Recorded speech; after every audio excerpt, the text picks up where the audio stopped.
कृष्णा श्रीमद् भागवत गीता अध्याय 1 कुरुक्षेत्र के युद्ध स्थल में सैन्य निरीक्षण। श्लोक 20वां। अर्जुन उवाच अथ व्यवस्थितान् दृष्ट्वा धार्तराष्ट्रान् कपिध्वजः प्रवर्ते शस्त्रसम्पाते धनुरुद्यम्य पाण्डवः ऋषिकेशं तदा वाक्य मेदमाहमहीपते सेनयोरुभयोर्मध्ये रथं स्थापयमेच्युत। जिस रथ पर सवार हैं उस पर जो ध्वज लगा हुआ है उस पर बने हुए हैं हनुमान जी। और अर्जुन के साथ रथ पर कौन है? श्री कृष्ण भगवान और राम भगवान दोनों अलग अलग नहीं हैं, दोनों एक ही हैं। और राम भगवान जी के सेवक कौन है? हनुमान जी। यहाँ पर श्री राम भगवान स्वयं और उनके सेवक स्वयं हनुमान जी जो कि ध्वज के ऊपर लगे हुए हैं, वो दोनों की दोनों यहाँ पर हैं।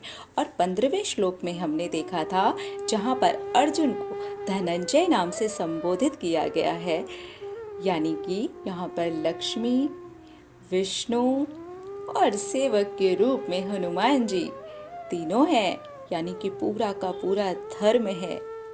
धर्म जिसके साथ होता है उसकी हार नामुमकिन हो जाती है।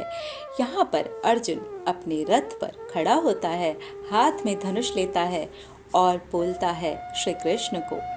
यहाँ पर अर्जुन ने 2 नामों से संबोधित किया है श्री कृष्ण को, ऋषिकेश और अच्युत। ऋषिकेश का मतलब है इंद्रियों का स्वामी और अच्युत का मतलब है कभी नहीं हारने वाला, जिसका अपनी पूरी की पूरी इंद्रियों पर ही नियंत्रण हो। क्या वो कभी हार सकता है? और अगर वो स्वयं भगवान हो तब तो हार नामुमकिन है।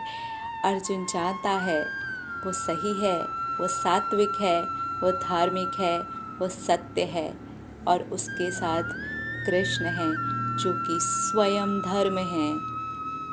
इसलिए हमें हमेशा श्रीमद् भागवत गीता का अनुसरण करना चाहिए, श्री कृष्ण का अनुसरण करना चाहिए, अपने धर्म का अनुसरण करना चाहिए और उसके अकॉर्डिंग ही अपने जीवन को जीना चाहिए। इस श्लोक का मतलब बहुत ज़्यादा इम्पॉर्टेंट है आज की ज़िंदगी में, जहाँ पर हम अपने धर्म को भूल चुके हैं, अपने ईश्वर को भूल चुके हैं, भागवत गीता को भूल चुके हैं। तो इस श्लोक से हम ये समझ सकते हैं भागवत गीता हमें जीने की नई राह दिखाती है, अपने बारे में बताती है, धर्म पर चलने के लिए कहती है, श्री कृष्ण का अनुसरण करने के लिए बार बार कहती है।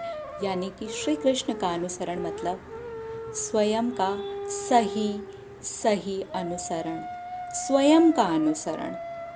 हम अगर सच्चे मन से अपने आप को देखें ना, तो हमारा मन दोनों चीज़ें बताता है, ये सही है, ये गलत है।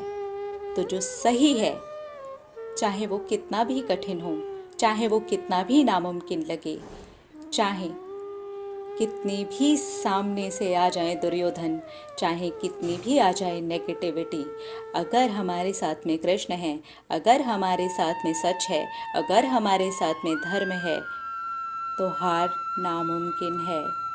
इसीलिए यहाँ पर ऋषिकेश और अच्युत शब्द जो श्री कृष्ण भगवान के लिए लगाया गया है, ये बहुत बहुत बहुत इम्पॉर्टेंट है। और यहाँ पर जो हनुमान जी को ध्वजा पर इंकित किया गया है, ये भी बहुत इम्पॉर्टेंट है। ये हमें बार बार बताता है अपने धर्म का अनुसरण करो। तो ये जो श्लोक है, ये हमें अपने धर्म पर, सही रास्ते पर, अपने आप को जो 2 मन होते हैं, सही और गलत बताने वाला, सही के रास्ते पर चलने के लिए हमें प्रेरित करता है। बहुत ही खूबसूरत श्लोक है, इसे अपनाएं और देखें कि कहाँ सही और कहाँ गलत हैं हम। हमें सही को पकड़ना है, यानी कि हमें कृष्ण को पकड़ना है, यानी कि हमें धर्म को पकड़ना है, यानी कि हमें श्रीमद् भागवत गीता को पकड़ना है। आहा, कितना सुंदर श्लोक है ये। अगले श्लोक में मिलेंगे और देखेंगे हमारी भागवत गीता हमें आगे क्या शिक्षा दे रही है। हरे कृष्णा।